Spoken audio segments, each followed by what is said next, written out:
1절부터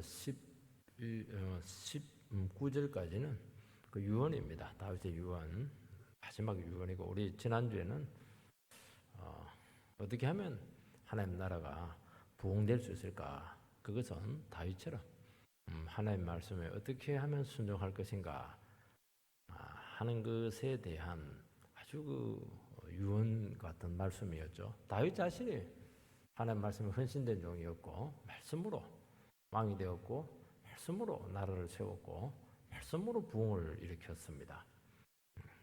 이것은 굉장히 어려운 문제인데, 이걸 이제 솔로몬에게 사실은 이제 요구를 하고 있는 것이죠. 다른 거 하지 말고, 자루나 우루나 자고 우면 하지 말고, 하나님 말씀에 철저히 순종하면은, 하나님 앞에서만 바로 서면은 부흥을 주겠다. 모든 악을 제하여 줄 것이고 너의 왕위는 계속될 것이다. 그런 약속의 말씀을 허락했습니다. 오늘은 이제 유언의 두 번째 부분인데, 그렇다면 이 하나님 나라에는 항상 그 부흥의 걸림돌들이 있습니다. 걸림돌들을 이제 제거를 해야 됩니다. 이게 참 어려운 문제예요. 하나님 나라가 다 선만 있고 또 은혜만 있고 이렇게 하면 될 텐데 꼭 그 악이 있습니다. 시험이 있습니다. 마귀의 역사들이 있습니다. 이걸 제어하지 못하면은 뭐 교회 아무리 부흥시켜놔도 망하는 것은 이제 한순간입니다. 이걸 굉장히 잘 처리해야 됩니다. 앞부분은 긍정적인 부분, 뒷부분은 굉장히 그 위험한 것이거든요. 이 싸움에서 이제 대부분 다 이제 넘어지는 겁니다. 어떨 때는 싫지만은 사람을 쳐야 될 때도 있고, 징벌해야 될 때도 있고, 또 내려야 될 때도 있고, 올려야 될 때도 있고, 그 인간의 마음을 어떻게 다 알 수가 있겠습니까?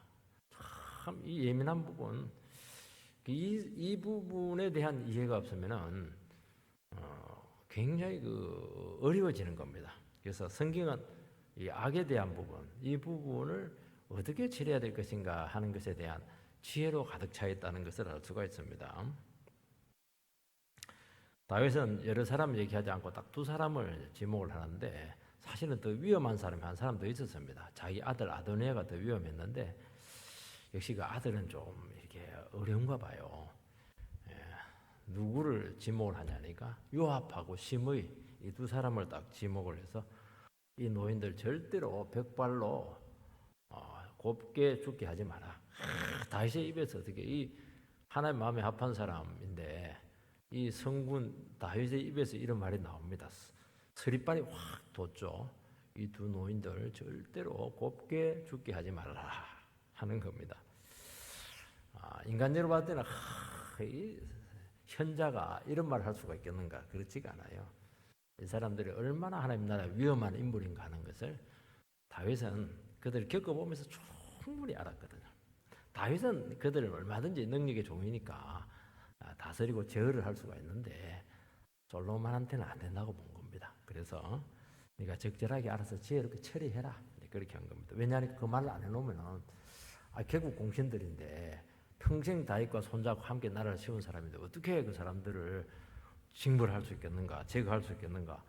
그러다 질질 끌려가다가 말아먹는 겁니다. 그렇게 하지 말라는 거예요. 내가 허락을 했으니까, 네가 이제 왕이니까, 나는 죽었으니까 끝났다. 이제 네가 왕이니까 걸림돌이 되는 이 사람들을 적절하게 지혜롭게 잘 처리해서 하나님 나라가 더 부흥되도록, 내가 1대 부흥기라면 너는 2대 부흥기다, 이렇게 해서 지속적인 부흥을 이루어내라, 그렇게 아주 신신당부를 지금 하고 있는 겁니다. 오늘 여러 가지도 있는데 딱 두 사람만 우리가 살펴보도록 합니다. 첫 번째는 요압에 대한 이 문제를 어떻게 처리해야 될 것인가 하는 문제입니다. 5절 6절 말씀을 읽어보면은 스루야의 아들 요압이 내게 행한 일 곧 이스라엘 군대의 두 사령관 넬의 아들 아브넬과 예델의 아들 아마사에게 행한 일을 내가 알거니와 그가 그들을 죽여 태평시대에 전쟁의 피를 흘리고 전쟁의 피를 자기 허리에 띤 띠와 발에 신은 신에 묻혔으니 내 지혜대로 행하여 그의 벽발이 평안히 서울에 내려가지 못하게 하라.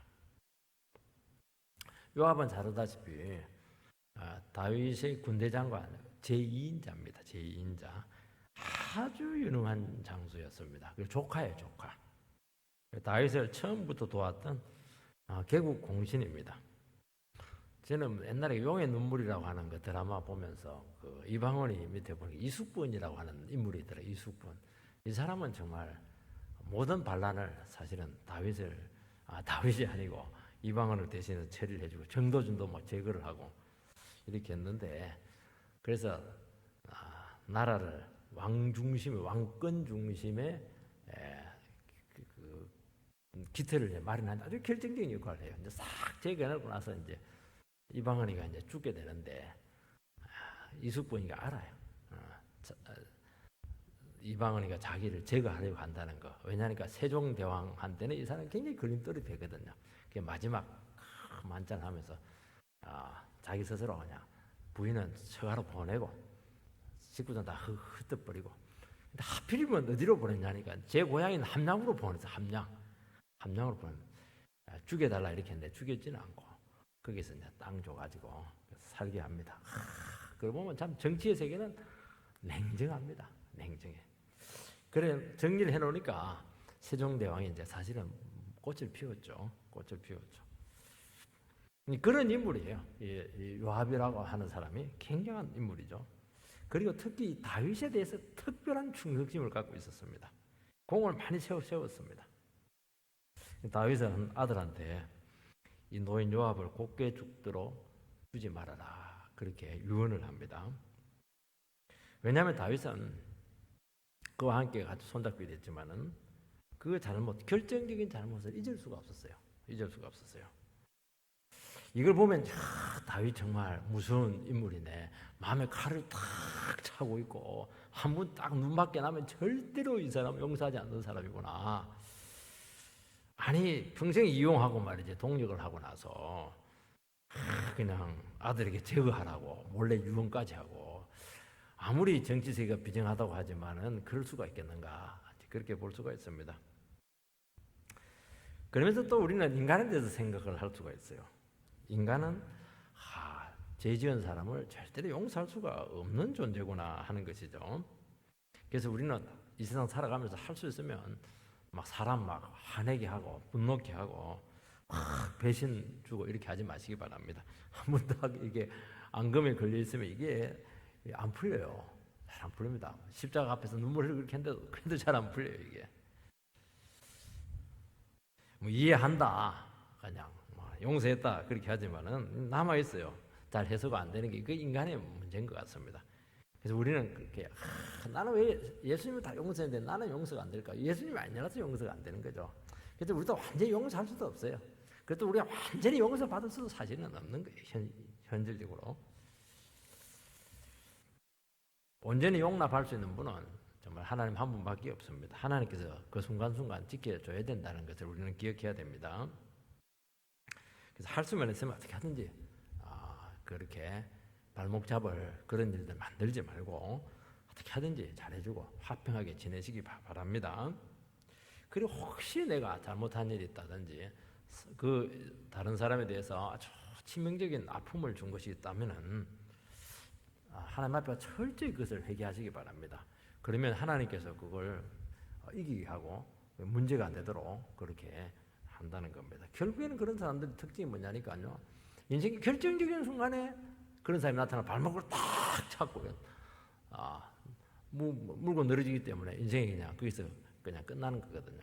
그래서 그런 게 혹시 있으면은 철저히 주님께 나가서 회개하고 주님께서 이 문제 해결해 달라고, 자기 자신이 그때는 부족한 부분이 있었거든요. 이 부분을 철저히 주님 앞에서 드러내놓고 울면서 인물 처리를 해야 되는 겁니다.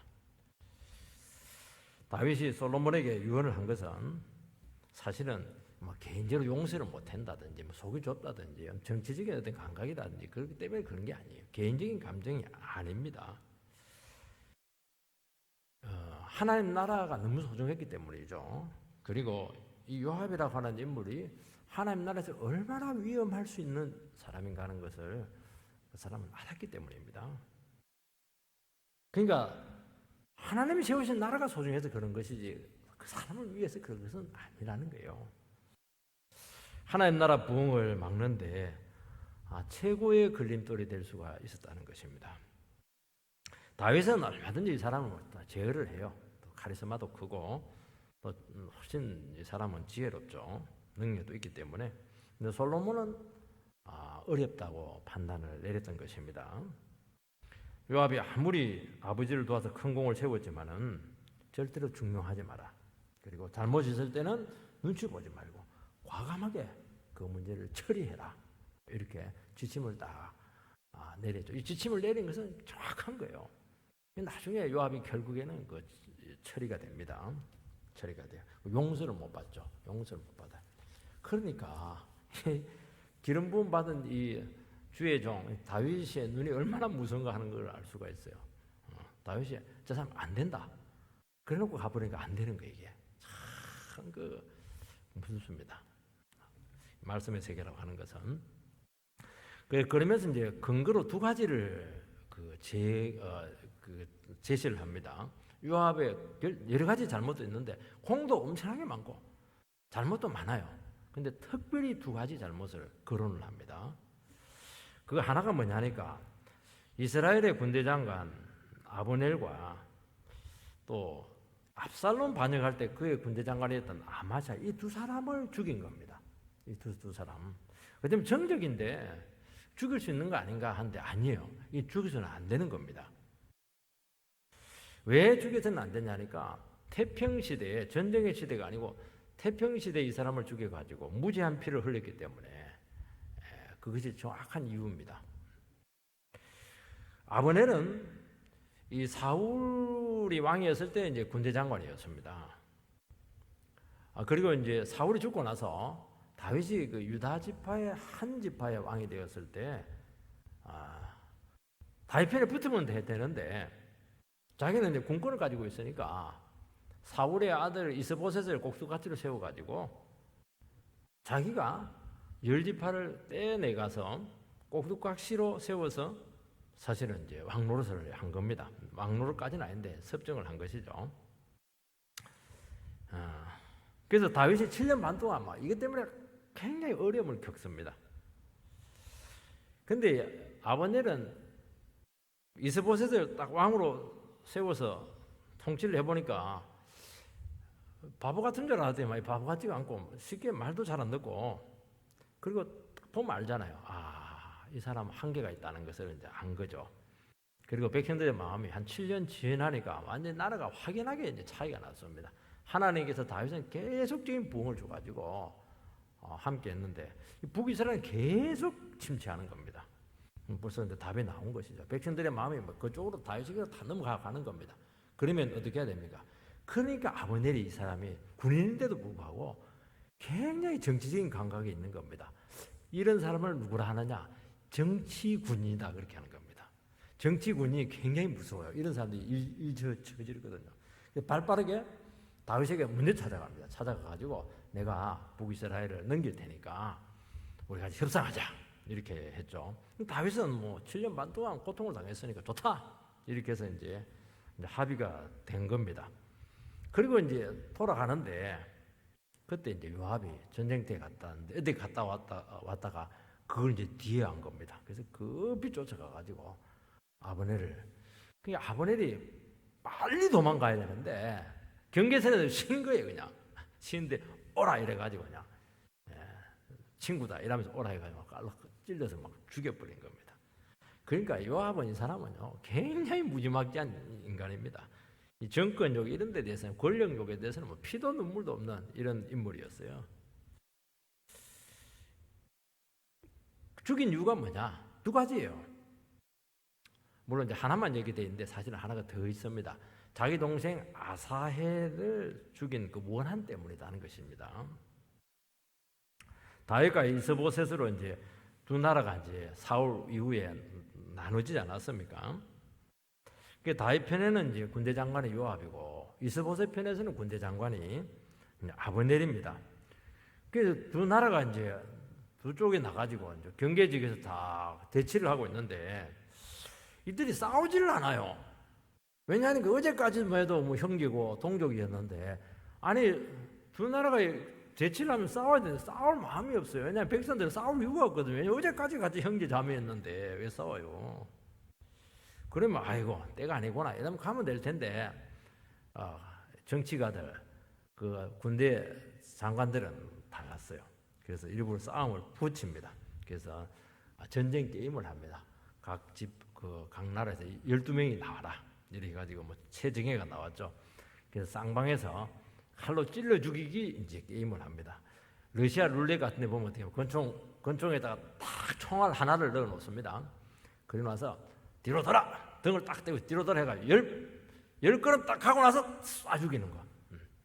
그래서 거기서 이긴 사람이 이제 전체 승리를 하는 겁니다. 여기서는 이제 12명을 딱 세워가지고 딱 세워놔요. 세워놓고 찔러 죽이기를 하는 겁니다.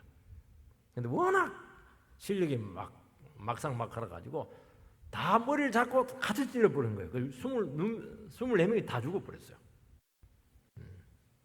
그러면서 막 내전이 일어났습니다. 피를 보면 사람들이 이제 눈이 뒤집어지거든요. 이게 악한 겁니다. 아니 싸울 마음이 전혀 없었는데 동족인데도 불구하고 일부러 피를 흘리게 해서 문제를 만드는 거 이게 악한 거거든요. 이게. 지도자는 이런 악한 지도자를 만나면 굉장히 안 좋습니다. 왜냐하니까 백성들이 하나 되게 해야 되는데 평화롭게 살게 해야 되는데 갈등이 있고 분쟁이 있어도 이렇게 서로 하나 되게 해야 되는데 그러면 자기 입지가 없어져요. 자기 자리 내놔야 돼. 그래서 어떻게 하냐? 악한 통치자들은 막 계속 분란을 일으켜요. 계속 편 나누게 하고 막 한쪽 편 밀어주고 이렇게 해가지고 갈등을 만들어가지고 죽이니 살리니 싸우게 하면은 이제 자기들의 입지가 강화되는 겁니다. 악한 거이고 악한 겁니다. 자기가 당할 줄은 몰라서 그렇게 하는 거예요. 이게 지금 거짓을 했다는 거예요. 이 정치군이 두 사람 다 정치군이 요압도 보통 정치군이 아니거든요. 근데 딱 내전이 붙었는데 누가 이겼냐니까 요압이 이기는 겁니다. 아브넬이 이제 막 도망을 치는데 문제는 요압의 동생 아사헬이 이게 사슴처럼 발이 빠르다고 그래요. 그래가지고 아브넬을 추격을 하는 겁니다.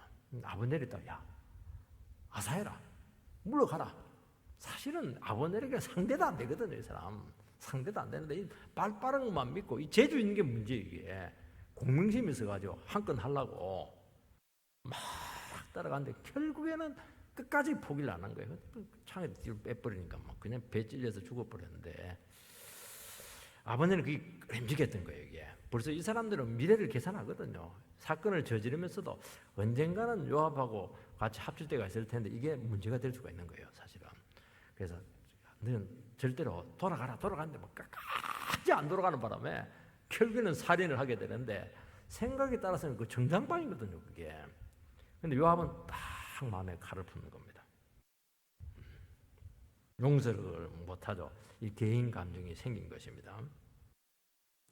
그리고 지금 한참 통일이 무르익어 가고 있는데 만약에 통일이 되면은 그 전 이스라엘의 군대 장관이 누가 되겠습니까? 요압이 되겠습니까? 아브넬이 되겠습니까? 당연히 아브넬이 되는 것이죠. 요압은 그 밑에 가야 돼요. 이 권력욕이죠. 권력. 그래서 찔러 죽이는 겁니다. 다윗도 자기는 어찌할 수가 없으니까 그런 일을 저지른 거예요. 지금 한참 평화통일이 지금 무르익어가고 있는데 이 한 가지 사건이 완전히 찬불을 끼얹을 수밖에 없게 되었던 것이죠. 요압이라고 하는 인물은 정말 능력이 많고 유능하고 정말 다윗에게 대해서 충성스러운 그 인물이었는데 문제는 뭐냐면 개인 감정이 통제가 안 돼요. 분노가 통제가 안 되고 이해관계가 굉장히 우선시되고 너무너무 이 정권욕에 이렇게 이 헝그리한 이런 사람이었다는 것을 알 수가 있습니다. 하나님 나라에는 이런 사람들은 쓰이긴 써요. 근데 결정적인 부분에 있어서 이 사람들은 하자가 있기 때문에 하나님 나라를 그르칠 수가 있기 때문에 이런 사람들이 굉장히 위험하다는 겁니다. 위험해요. 능력이라도 없으면 할 텐데 너무 능력은 출중한데 이게 자기가 극복이 안 되는 거 이거 다른 사람 밑에 못 내려가고 인정이 안 되고 딱 감정 한번 품으면 절대로 풀지 않고 반드시 저놈을 죽이고야만은 그런 인물인 거예요. 하나님 나라에서 이것은 치명적인 약점을 가지고 있는 겁니다. 물론 지도자가 출중해가지고 그런 사람도 얼마든지 제어하면 되지만은, 그 사람을 누가 제어를 해요? 다윗도 막 얼마나 고통을 당했는지 몰라요. 너무너무 고통을 당했고 시험을 당했고 요압 때문에 막 어떻게 처리를 못 해가지고 또 뭐 이게 쉽게 움직일 수도 없고 뒤에 사람도 있고 이렇게 하니까 너무너무 힘들었던 것이죠. 또 아마샤도 나옵니다. 아마샤는 또 어떤 사람이냐니까 그도 친척이에요. 요압하고 친척인데 다윗이 이제 압살롬이 아들이 반정하지 않았어요. 그때 군대 장관이 아마샤입니다. 그래서 이제 결국에는 이제 압살롬이 이제 제거가 되죠. 요압이 합니다. 그때 이제 다윗이 내 아들 죽이지 마라 이렇게 했는데 죽이는 겁니다. 이유는 모르겠고 그리고 나서 이제 다윗은 아마샤를 이제 군대 장관으로 세웁니다. 아니 반란을 일으킨 수개의 장을 왜 이스라엘에 군대 장관을 세우는가? 그것은 아마 화합 차원이었던 것도 생각이 됩니다. 압살롬이 반정을 할 때 많은 대다수의 이스라엘 백성들이 그쪽 편에 붙어버린 거예요. 그래서 이제 아마샤를 끌어안음으로써 하는 나라 평화를 이제 가져오려고 그렇게 한 것입니다. 근데 요압은 이게 용납이 안 되는 거예요. 저 수구의 군대 장관을 내보다 위에 앉혀. 이게 안 되는 거예요, 이게. 그래서 아예 다윗이 요압을 지도자 세우질 않았는데 아비새가 나갔는데 따라가가지고 그냥 아마샤를 죽여버리는 거예요, 이게. 그럼 또 어떻게 되는 건가요? 지금 한참 합의 데리고 가고 있는데 나라가 아마샤를 죽이는 바람에 이게 지금 평화가 깨질 수밖에 없는 다시 분열될 수 있는 위기를 맞이하게 되었다는 것을 알 수가 있습니다. 물론 아브넬과 아마샤는 좋은 사람이 아닙니다. 이 사람들 굉장히 악한 사람들이에요. 기회주의자들입니다. 근데 아무리 기회주의자들이고 악한 사람이라도 하나님께서 얼마든지 쓰실 수가 있거든요. 그 순간에는 좋은 도구로 쓸 수 있는 겁니다. 근데 개인적인 감정으로 아니면 개인적인 욕심 때문에 그걸 용납을 못하고 이해를 못하고 그냥 일을 그르치는 바람에 막 하나님 나라가 결정적인 타격을 받을 수가 있는 그런 위기를 가져온 인물이었다는 것입니다. 요압은 다윗에게 충신이었습니다. 맡은 일에 최선을 다합니다. 그리고요 이런 사람들 특징은 악역을 잘 감당해 줍니다. 정치를 해보면 알지만은 정치라는 게 전부 다 공개적으로 할 수 있어요. 다 은밀하게 이루어지게 되고 어떤 경우는 불의한 방법도 또 쓸 수밖에 없거든요. 왜냐하면 정치는 그리 안 할 수가 없어요. 하나님이 아니기 때문에. 그래서 은밀하게 일을 처리해주고 이렇게 해야 되는데 이걸 기가 막히게 간파를 해가지고 통치자의 혀가 딱 되어서 그 일을 처리해주는 사람이었어요. 이런 사람들이 척건 중에 척건이죠. 그러니까 다윗이 이제 죄를 지었을 때 이제 바세바에 죄를 지었는데 바세바의 남편이 이제 우리아잖아요. 우리아를 죽여야 되는데 우리아도 참 멍청한 사람이에요. 그냥 부인한테 가서 자라면 자면 되는데 안 자는 말이면 죽거든 이게. 결국에는 전쟁터 앞에 가서 딱 이제 그 죽여야 되는데 그 일을 누가 해결해 주냐? 요압이 해결을 해 주거든요. 그러니까 요압은 다 알고 있는 게 지금 모든 사람들 다 알고 있는 게 지금. 그리고 이런 사람들은 주군이 욕을 먹으면 욕은 욕대로 대신 다 덜어주고 주군은 온몸을 향해서 막아주는 겁니다. 버릴 수 없어요 이런 사람은. 그런데 이게 나중에 이제 두고 이제 사람에게 올무가 될 수가 있는 것입니다. 발목을 딱 잡는 거예요. 여러분 자기 감정을 다스리지 못하고 권력욕이 강하고 시기심이 많습니다. 능력도 많아요. 질서를 어지럽히고 쓸데없는 혼란으로 공동체를 해칠 수 있는 위험성이 있다는 것입니다. 그래서 우리는 이것을 요압의 문제다, 나와 상관없다. 이거는 누구에게나 다 있는 거예요. 왜냐하면 인간론에서 나온 거거든요. 나에게도 있는 것이 우리 모두에게도 다 있는 거예요. 이거는 이게 굉장히 위험하다고 지금 이걸 좋지도 않은 내용인데 기록을 해놓는 겁니다. 우리도 얼마든지 그럴 수 있거든요. 내가 다 쓸 수 있고 얼마든지 하나님 나라 세우는데 결정적인 역할을 할 수 있는 거예요. 그렇지만 또 한편 내가 참 위험할 수 있구나 하는 것을 생각을 해야 된다는 것입니다. 자기 신상에 조금이라도 손해가 되거나 위신이 깎이거나 아니면 울분이 딱 생기고 감정이 딱 생기면은 이게 한번 딱 트라우마가 생겨버리면 해소가 안 되는 거예요, 이게. 결국 그건 어디 가느냐? 어디 안 가요? 결정적인 순간에 그게 나타나가지고 큰 사고를 쳐서 공동체를 깨지게 한다든지 하나님 나라를 아주 위태롭게 할 수가 있기 때문에 하나님께서 이 말씀을 주신 줄 믿습니다. 다윗이니까 이런 사람 얼마든지 데리고 가요. 솔로몬은 안 됩니다. 어느 누구도 안 돼요. 다윗이니까 다윗이니까 가능한 거예요. 근데도 불구하고 다윗이 더 힘들었던 거예요. 두고 이게 마음의 부담이 되었던 것입니다. 유능하고 도움은 되는데 얼마든지 땀만 먹을 수 있고 일을 걸을 수 있기 때문에 늘 이제 경계를 해야 되는 것이죠. 평화의 시기에 무지한 사람을 죽였다 그렇게 말씀하고 있습니다. 사람들은 다윗에 대해서 어떻게 생각합니까? 요압하고 다윗은 같이 생각해요. 요압이 일을 저질렀으면 그 누가 지시한 겁니까? 사람들은 전부 다 다윗이 지시했다고 생각을 하는 거예요. 그러니까 사고가 딱 터지면 그 책임은 이제 다윗에게로 이제 오는 것이죠. 그래서 막 그 아브넬 죽일 때 막 얼마나 오해를 풀기 위해서 노력했냐니까 아브넬아 왜 평화의 시기에 네가 죽었냐? 조사까지 지어가지고 전 백성들의 이거 낭독을 시킵니다. 나는 결백하다는 거예요. 그래도 백성들은 이상한데 의심을 하는 거예요. 의심을 하는 겁니다. 설마 요압이 뭔데 지가 혼자 그리 했겠냐? 사람들 그렇게 생각하니까 하나님 나라를 세우는데 이게 깨끗해야 되는데 이게 늘 이 문제가 이게 딱 따라다니는 거예요. 이게 괴로운 거예요. 이게 그런다고 해서 요압을 뭐 처리할 수가 있겠어요? 재판해가지고 귀양 보내고 뭐 그래 할 수 있겠어요? 안 돼요. 지지 세력이기 때문에 쉽게 처리할 수도 없고 또 공권을 가지고 있고 힘이 있는 거예요. 그래서 하나님 나라가 의지를 펴져서는 안 되는 거거든요. 다시 왜 참아요?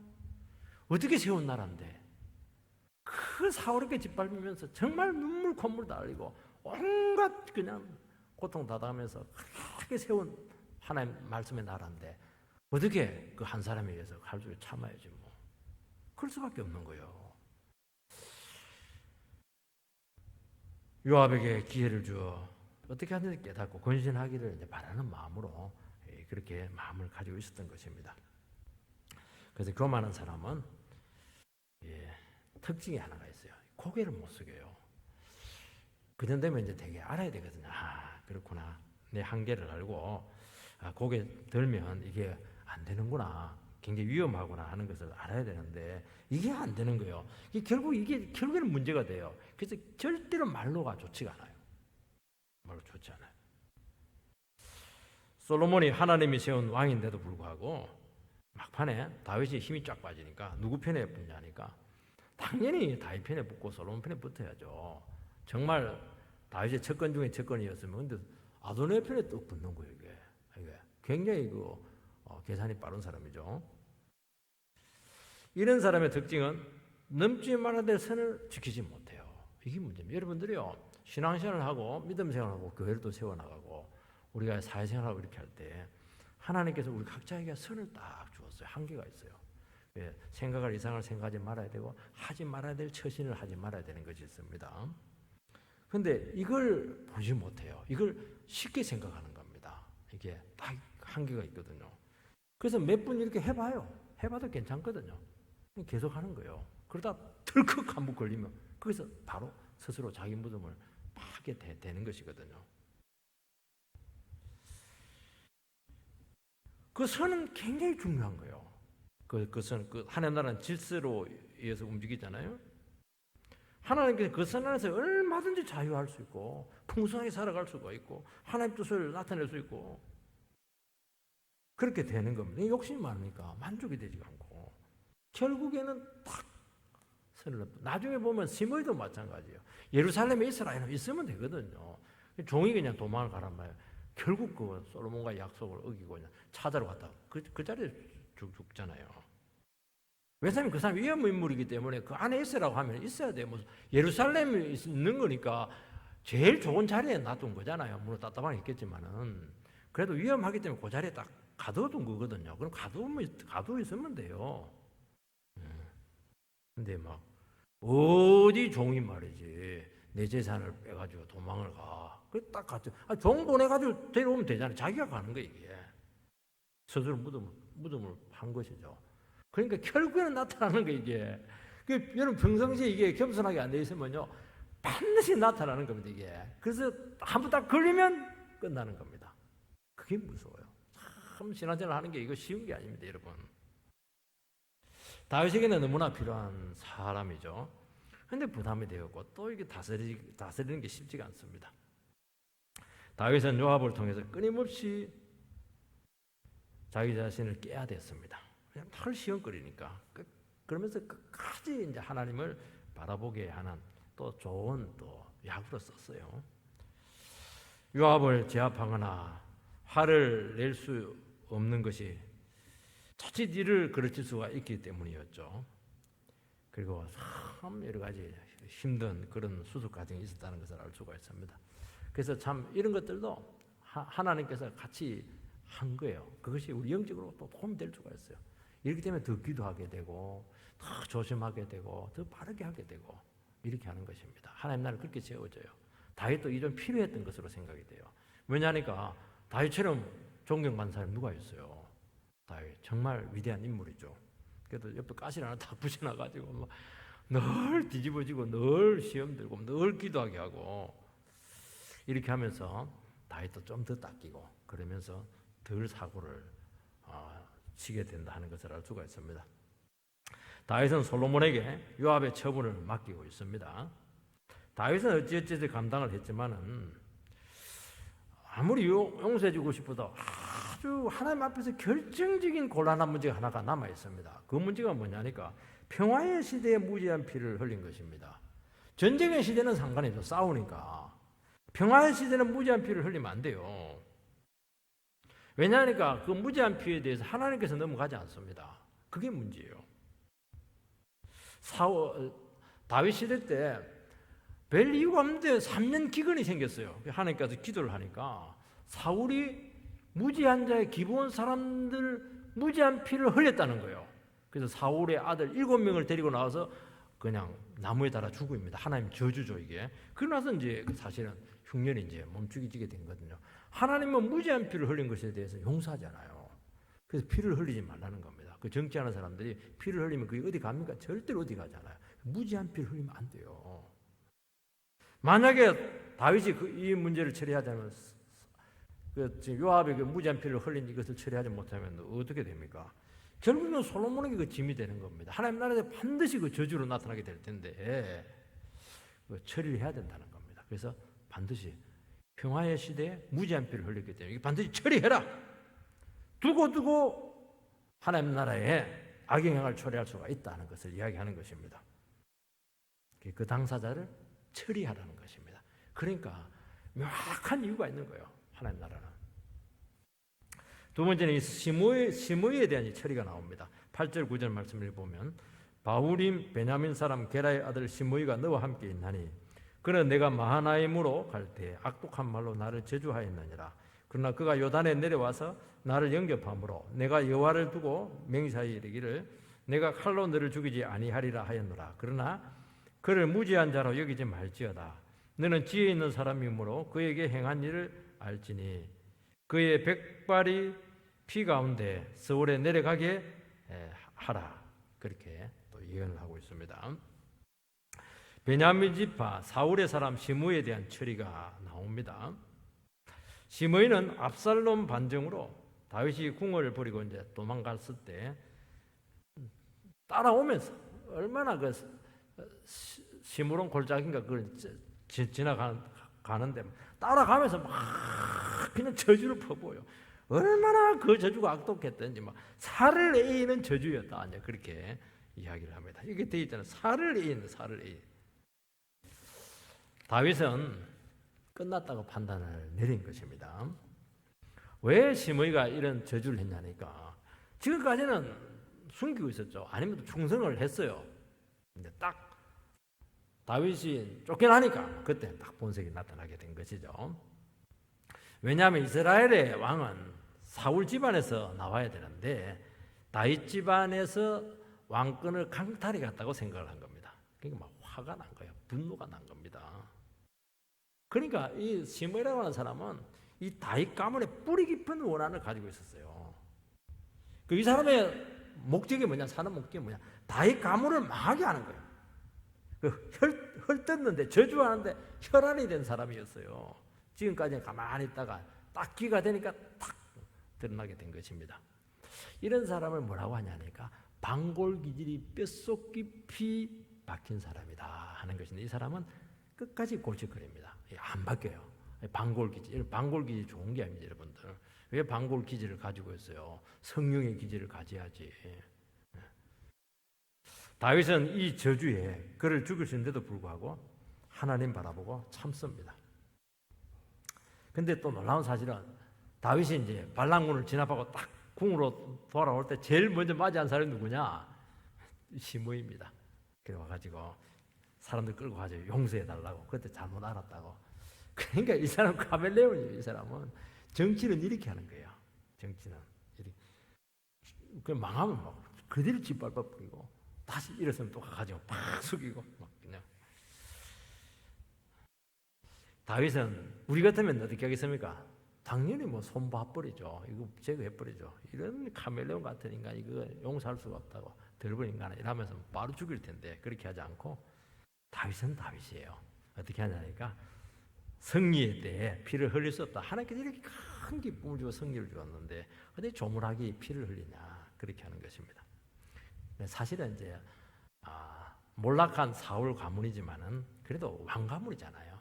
그 가문하고 갈등을 일으킬 필요가 없다는 거예요. 방골 기질로 세게 나온 사람들은 그 사람도 굉장히 중요한 사람이거든요. 그래서 그 사람은 또 끌어안는 거예요. 이게 끌어안는 거예요. 그리고 맹세를 합니다. 어떤 맹세를 하냐? 내가 살아있는 동안에는 죽이지 않겠다. 맹세를 합니다. 맹세를 했으니까 지켜야죠. 지켜야 되는 겁니다. 이게 맹세가 무서운 거예요, 여러분들. 왜 맹세를 합니까? 내가 살아있는 기간 동안에는 너를 죽이지 않을 테니까 그 기간 동안 회개하라는 거예요. 거기다 마음을 바꾸라는 거예요. 기회를 준 거예요. 근데 방골 기준 가진 사람이 쉽게 됩니까? 안 되는 겁니다. 많은 기회를 준 거예요. 많은 기회를. 구약에 보면 이제 저주가 나옵니다. 저주 신학이 굉장히 중요합니다, 여러분들. 구약에 있는 사람들은 저주하면 그대로 성취된다고 믿었죠. 그래서 저주 한번 해보니 주워 담을 수가 없어요, 이게. 주워 담는 게 굉장히 어려운 문제입니다, 이게. 오늘날 저주가 없느냐? 오늘날 저주가 있죠. 직접 저주 퍼붓잖아요, 사람들한테. 해서는 안 될 온갖 말을 막 퍼붓습니다. 요즘은 훨씬 교묘하게 저주가 이루어지고 있는데 인터넷 공간상에서 악플로 막 그냥 저주하고 악성 루머 퍼뜨려가지고 막 저주하고 막. 근거는 없어요. 그냥 하는 겁니다. 한 번 씹히면 끝나버립니다. 인생 끝나는 거예요. 무서워요. 한 사람 죽이고 살리는 거 간단합니다. 그거. 이 독에 한번 쏘이면 살아남을 수가 없어요. 그 꽃다운 젊은이들은 뭐 자살을 하지 않습니까? 막 전부 다 그 악플 때문에 자살하거든요. 구약이야 인터넷이 없어가지고 뭐 얼굴이라도 보고 저주를 했지만은 지금 그냥 그게 어디 있어요? 안면 깔고 하는 거예요, 이게. 익명으로 가상 공간에서 이루어지기 때문에 그 수위가 막 상상을 초월해요. 그 한번 걸리면 견디지를 못해요. 폭력이죠, 폭력. 시므이가 막 다윗 가문에 대해서 막 저주를 퍼붓는데 저주가 무서운 거거든요. 그래서 목사님들이 한 번씩 저주를 퍼붓습니다. 어떻게 저주 퍼붓냐? 네가 나를 배신하고 내 교회를 나가면 네 집안이 잘 될 줄 아나? 네, 그렇게 하죠. 못 나가도록 하는데 절대로 그런 말 하면 안 돼요. 얼마나 성도님들이 고통당한지 몰라요. 제가 대구에 목회할 때 그 저주를 받아가지고 너무 집사람이 힘들어가지고 그 집에 가서 저주를 풀어줬다니까, 제가요. 걱정하지 마시라고 풀어줬어요. 너무 힘들어하니까 헤어나오지를 못하는 게 이게. 풀어줬죠. 안수기도 하고 풀어주고. 그래서 청년부 회장까지 하고 그렇게 했습니다. 이 저주 한번 씌워버리면은 이게 어디 안 가요. 무서워요. 집안 말아먹는 거예요, 이게. 이것을 해소해야 되는데 이것을 해소하려면 원인을 밝혀야 되고 그 저주한 사람을 처벌해야 되는 것입니다. 오늘도 근거 없는 말을 퍼뜨리거나 악성 루머를 만들어내는 사람이 제일 악한 사람이에요. 이 사람이 시므이입니다. 이 사람이야말로 나라와 가정과 공동체와 교회를 그렇게 해치는 거예요. 이 사람이. 아무 데나 가서 뭐 근거도 없는 말을 막 하고 막 이렇게 하는 거예요, 이게. 그래서 우리는 어떻게 하든지 하나님의 말씀과 신실함으로 이 저주와 악한 말이 퍼지지 않도록 적절히 차단을 해야 됩니다. 교회는 이거 차단하는 거예요. 눈물 돌면 안 돼요. 그런 말 하지 말라고. 근거 있냐고. 어디 그런 말 하냐고. 막 정말 이렇게 해가지고 딱 자기 손에서 끊어버려죠. 그렇단 말이야. 와, 새롭네. 그래. 자기가 더 부풀려가지고 퍼뜨리고 이렇게 하면 똑같이 되는 겁니다, 그거. 주님께서 반드시 그 당사자들, 합류자들을 전부 다 엮어서 심판할 텐데, 그때 어떻게 하려고 그래요, 그거? 저주 한 대로 자기가 당할 텐데, 그 근거가 없으면 자기가 당하거든요. 그대로 그 집안에서 저주를 당하는 거예요, 이게. 심의 집안에 그대로 저주를 당하잖아요, 지금. 그 일단 말이 한번 돌아버리면 그 후유증을 감당할 수가 없는 것입니다. 다윗은 이 저주의 말에 분노로 대응하지 않았습니다. 이 다윗이잖아요. 여기서 나오는 거예요. 여기서 얼마든지 칼을 휘두를 수 있었지만 절제를 합니다. 대단하죠? 다윗은 원칙이 하나가 있어요. 어떤 원칙이냐 하니까 내가 가지고 있는 이 권력을 나 개인적인 안위를 위해서는 절대로 안 썼다. 그렇게 하는 거예요. 이걸 딱 새겨놔야 됩니다. 어떤 사람들은 그래요. 마음에 안 들면 막 감히 네가 그런 식으로 나오는 거예요. 그게 굉장히 안 좋은 겁니다. 칼을 뽑으면 안 돼요. 칼은 꽂아놓으라고 했지 뽑으라고 있는 게 뽑으면 끝나야 돼요. 뭘 베야 되잖아요. 칼은 꽂혔을 때 힘이 있는 겁니다. 휘두르는 순간 끝나는 거예요. 그게. 결정이 나는 겁니다. 내일 얘기하잖아요. 광화문에 가면 세종대왕의 이순신 장군 칼을 탁 꽂고 있잖아요. 꽂고 있으니까 멋있는 거예요, 이게. 어떻게 권력이 개인적인 복수를 하고 감정의 수단이 될 수가 있겠어요? 그 순간 위험한 겁니다. 공인은 객관적인 잣대로 정의를 실현하는 사람입니다. 그래서 결정과 판단을 할 때 여러 번 숙고해야 돼요. 내 개인적인 감정, 이해관계, 복수심 이런 것이 들어가 있지 않는가 여기에 대해서 점검을 하라는 거예요. 왜냐하면 이것이 있는 순간 피를 흘리게 되어 있습니다. 무지한 피를 흘리게 되어 있고 그 피는 자기가 그대로 당할 수밖에 없다는 것이죠. 그리고 힘으로 상대를 심판하는 일에 조심을 해야 되고 쓰지 않아야 되는 겁니다. 자꾸 우리나라 손볼 사람, 리스트, 블랙리스트 절대로 좋은 게 아니에요. 왜 리스트를 적어요? 품고 가야지. 권력이라 힘이라고 하는 것은 쓰라고 주는 것이 아니고 안 쓸수록 좋은 것입니다. 다윗은 이 부분에 있어서 아주 탁월했어요. 다윗은 개인적인 감정이나 상처나 아픔을 직접 표현하지 않고 그런 거 있을 때마다 사람을 보지 않고 하나님 앞에서 이 문제를 바라봤어요.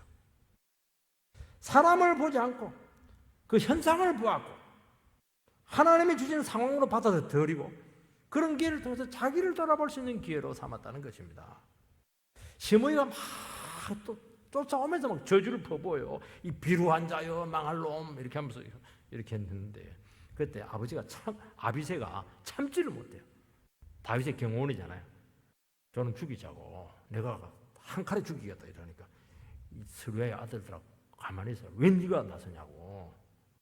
하나님께서 시므이를 통해서 나를 저주하고 있다고 딱 그렇게 받아들이는 거예요. 내가 지은 지가 얼마나 많은데 바세바부터가 지은 지가 얼마나 많은데 하나님께 나에게 복수하고 있다고. 하나님께로 다 끌고 가는 거예요, 이 문제를. 그러니까 개인을 극복을 하는 겁니다. 우리는 그래 안 하거든요. 사람을 자꾸 보는 거예요. 사람을 보면 안 돼요, 여러분. 그 현상을 봐야 되고 그 현상 속에서 하나님께서 무슨 일을 하고 있는가 이걸 봐야 된다는 거예요, 이걸. 그러면 사람이 극복이 돼요. 자식 키우고 이렇게 할 때도요.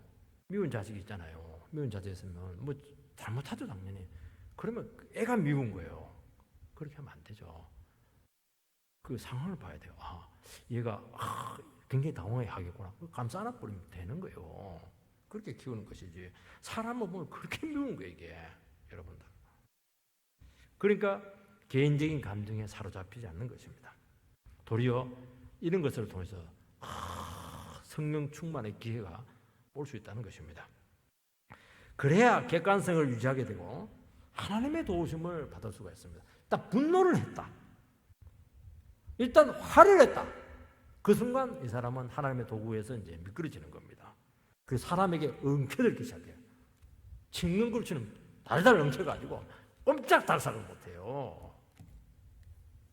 다시는 그렇게 하지 않고 하나님께서 내가 인간이 덜 내놓으니까 저 심의 같은 인간을 통해서 욕을 엄청나게 들어먹게 하네. 맞아, 나는 욕을 들어먹어도 싼 인간이야. 진작 들어먹어야 되는데 하나님 많이 참았어. 그렇게 해서 심의를 바라보지 않고 하나님 앞에 나가서 내가 죄 많이 지었다고, 회개가 좀 약했다고, 하나님, 내가 아직도 고개를 지금 숙이지 못하고 있다고, 하나님, 내가 이거 약으로 쓰겠다고 다시 막 참회하면서 막 걸어가는 거예요. 그러니까 끝까지 평정심을 유지하게 되었고 그 위기 가운데서도 결국에는 압살롬을 이겨내잖아요. 하나님 도우심 받아서.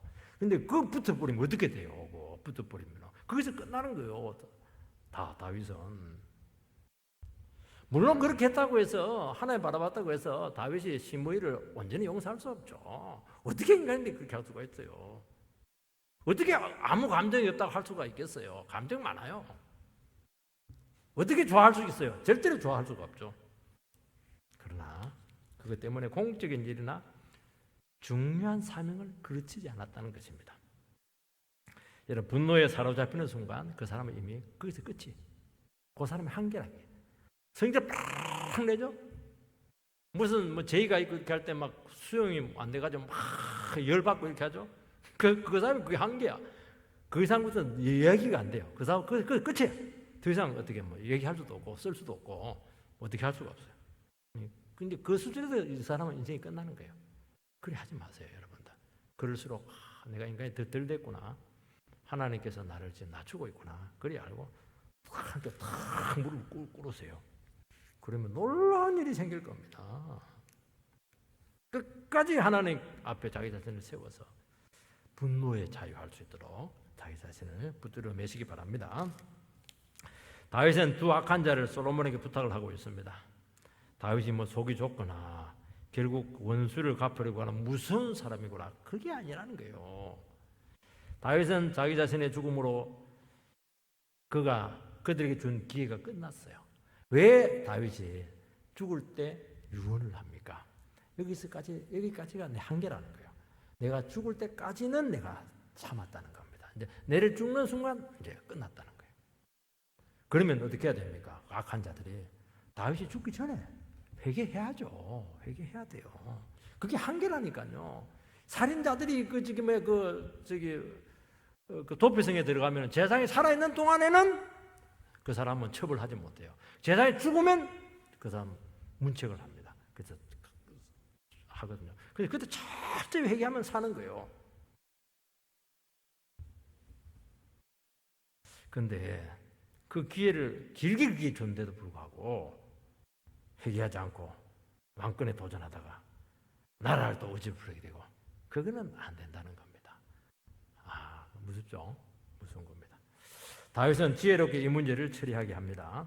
무작정 숙청하지 못하게 합니다.